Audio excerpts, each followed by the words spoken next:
What's going on, y'all? It's Sprigga Shiny, back with more Pokemon Emerald Road content, this time earning my 8th badge, and I actually did it during a prior run recently, and it was the best run that I've had thus far. I closed out the last badge versus Grant, a rock type specialist, and was then able to challenge the Elite Four, where I did lose the first match and had to start a completely new run, which led me here, where I was able to earn 7 badges and preparing for the 8th gym once again.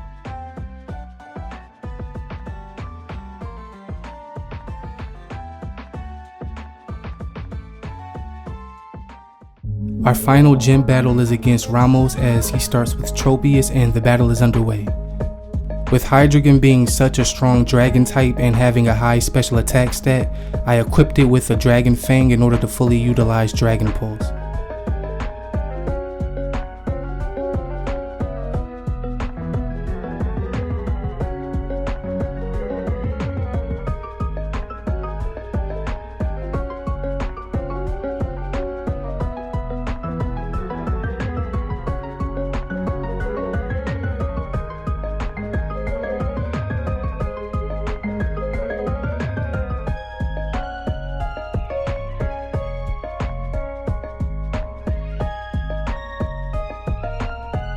After a little back and forth with Tropius, we finally take it down and our next opponent is shinylocke. I decide to switch Pokemon due to the type disadvantage, which worked out well because Escavalier landed a one-hit KO Poison Jab.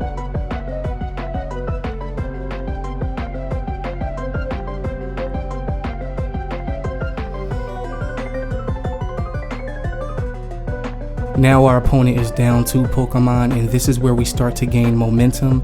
After using Swords Dance to boost Escavalier's attack, we used Mega Horn, which was super effective and ended up being a one-hitter, as well as Ramos' next Pokemon Go-Goat, which we one-hit KO'd with a super effective Mega Horn, and with the grassy terrain we were able to gain minimal HP after every turn.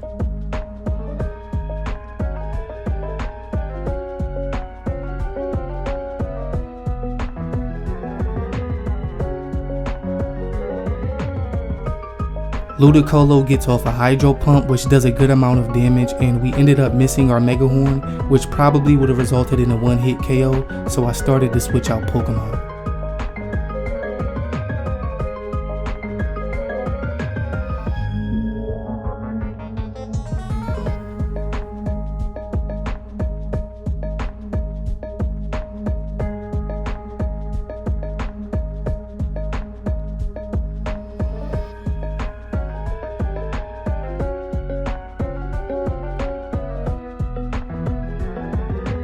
Aegislash comes off the bench with a clutch Shadow Claw that KOs Ludicolo, and now Ramos is down to his last Pokemon, which happens to be Abomasnow, which is perfect for me because Aegislash is Steel type, which is super effective against Ice, so we use one Iron Head, which does a great deal of damage, setting up the KO on the next turn.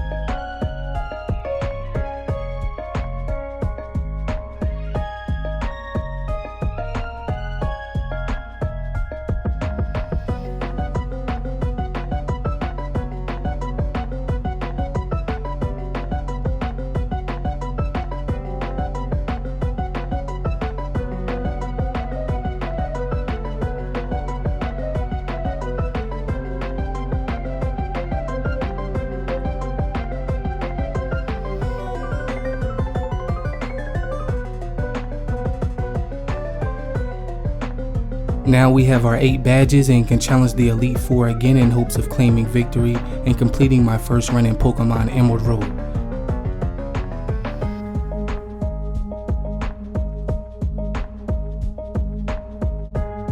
And that is exactly what I will go on to do as we challenge the Elite Four, with the first member being Malva, a Fire type specialist and Generation 6 representative.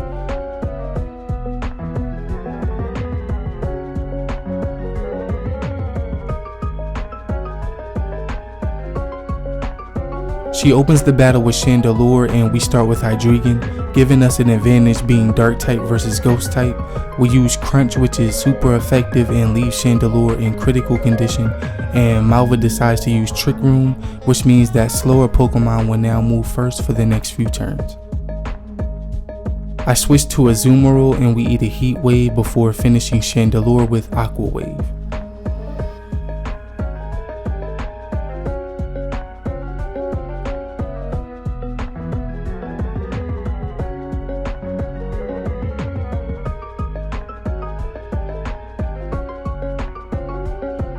Malva's next Pokemon is Scovillain and we use Aqua Tail, which is not very effective.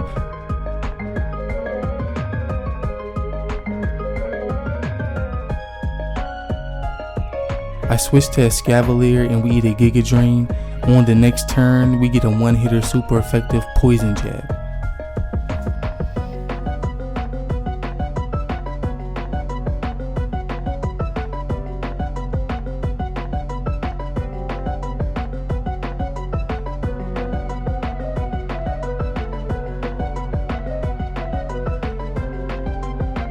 Next, Malva sends out Camerupt and we are going to switch to Golurk.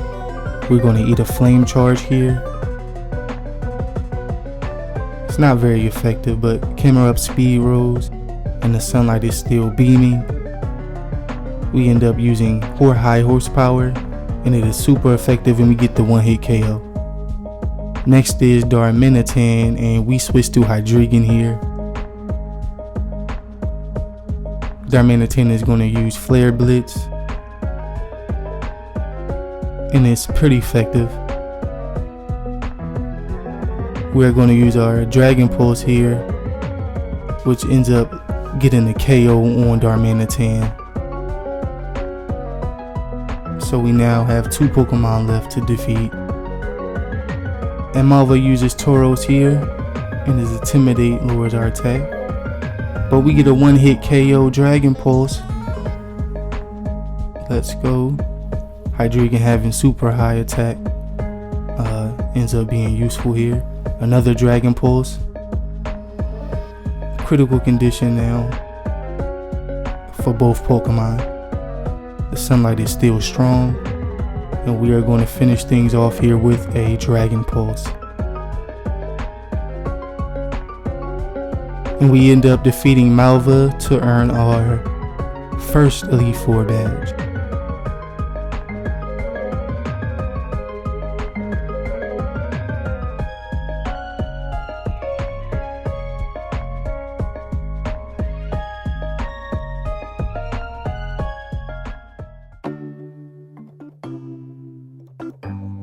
So now going into the second Elite Four battle, we still have all of our Pokemon.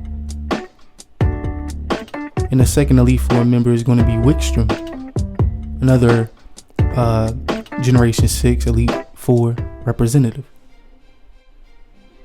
Wikstrom is going to start off with Klefki, and of course we start with Hydreigon, and a sandstorm is raging now. Klefki is going to use Light Screen, which raises special defense, but we use a Heat Wave. And we take damage from the sandstorm. We're going to go with another Heat Wave and we're going to finish off Klefki here.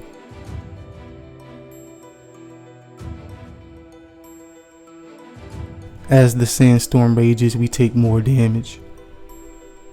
Bronzong is our next opponent. We're going to go with Crunch. Pretty effective. But Bronzong is going to use Trick Room here, which allows slower Pokemon to attack first for the next few turns.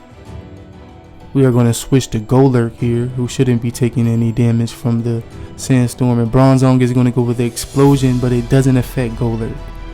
So we take no damage from that explosion. And I felt so good when I made that play, y'all. We're going to go with high horsepower now. Takes half a Durant. And Durant is going to do the same thing to us as the sandstorm rages. And our leftovers allow us to gain a few life points. Our attack missed, I believe. We're going to gain some more HP from those leftovers. We're going to use another high horsepower, and that is the end of Durant there. And the twisted dimensions return to normal, so now the playing field is back to normal and faster Pokemon have the advantage moving first. We're going to take our Icicle Crash here, and our Golurk is going to faint. That is the end of Golurk, being that this is a Nuzlocke. We're going to switch to Overquill here. And our Intimidate cut Sandslash's attack. So we're going to go with a Throat Chop. And we're going to take a Earthquake here. It's going to do a pretty good amount of damage. And we're also taking damage from the Sandstorm. So we're going to switch to Aegislash now, who won't be taking any damage from that Sandstorm. And Sandslash is going to use Earthquake. Does a decent amount of damage.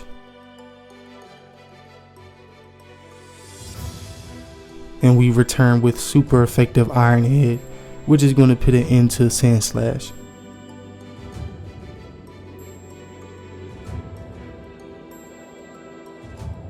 Aegislash is up next, and that is when we'll switch to Hydreigon.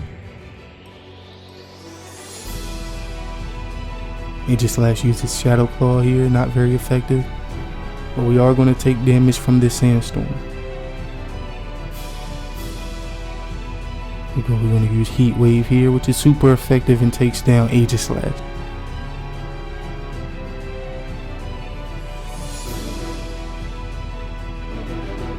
One Pokemon left, being Fortress.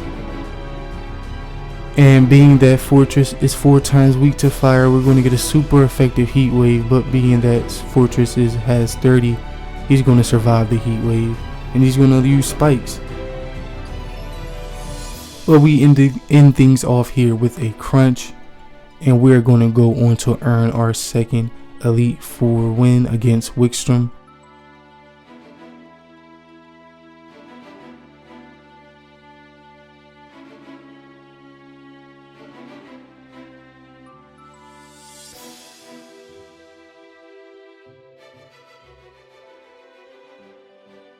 And so coming off of that match, we ended up catching a shiny Seadra to replace the Golurk that we lost. So we're going to go with the Crunch here. Takes half of Seadra's HP and lowers its defense, but we're poisoned. And we eat a Hydro Pump here. We use our Cherish Ball. I like to catch my shinies and Cherish Balls in this game. Just make it feel a little bit more special. We end up catching Seadra, and we stop by a Battle Prep rest stop, so we can buy a Dragon Scale in order to evolve Seadra into Kingdra to have more power on our team, in order to be as well prepared as we can be for the next Elite Four match. And here we evolve our shiny Seadra into Kingdra, beautiful purple shiny. And then we heal our Pokemon at this Pokemon Center here. And we are off to face the next Elite member.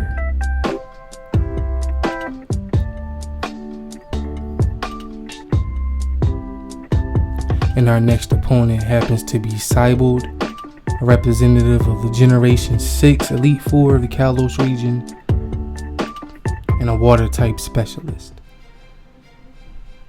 So here we go, get into the battle. Cybold starts off with Gastrodon, and we go with Hydreigon. Rain. We're going to use a Dragon Pulse here. Takes half HP from Gastrodon, who returns with Stealth Rock. And we use another Dragon Pulse to finish Gastrodon off. First Pokemon down easily, no damage taken. Let's go. Poliwrath is next. We switch to Azumarill here. It's a fairy type Pokemon. We eat a superpower right here. Does decent damage. Poliwrath's attack and defense fail though, so that's good for us. And he gets another water fall off. Not very effective though, as we counter with Play Rough, which is very effective, a one-hit KO, and Poliwrath goes down. Cybold sends out Ludicolo, and we switch here to Escavalier. We eat an energy ball. And a Hydro Pump from Ludicolo, which does a good amount of damage, but we return with Mega Horn, which is super effective and results in a one-hit KO. Politoed is next up, and we switch to Aegislash. Aegislash eats a Hydro Pump, does decent damage though. Stance change, and we use Shadow Claw. Politoed Citrus Berry restored health, and it missed the Hydro Pump. We switch to Hydreigon. Missed another Hydro Pump. And uses Protect before we can use our Dragon Pulse, which is Hydreigon's signature move, but we use another Dragon Pulse. Leaves Politoed in critical condition here as he uses Hydro Pump. And we end things off here with the crunch, y'all. We're feeling it. We're gonna roll. No Pokemon down yet, and only 2 Pokemon left as our opponent uses Palkia. Legendary, as we use Dragon Pulse here, leaves Palkia in critical HP as Palkia missed a Draco Meteor, which is great for us. Dragon Pulse finishes things off here, and our opponent has 1 Pokemon left, which happens to be Walrein. Of course, we use Dragon Pulse, our signature. Walrein Sword Dance raises attack, and rain continues to fall. Dragon Pulse finishes things off though. We seal the deal, and we going to earn our 3rd Elite Badge.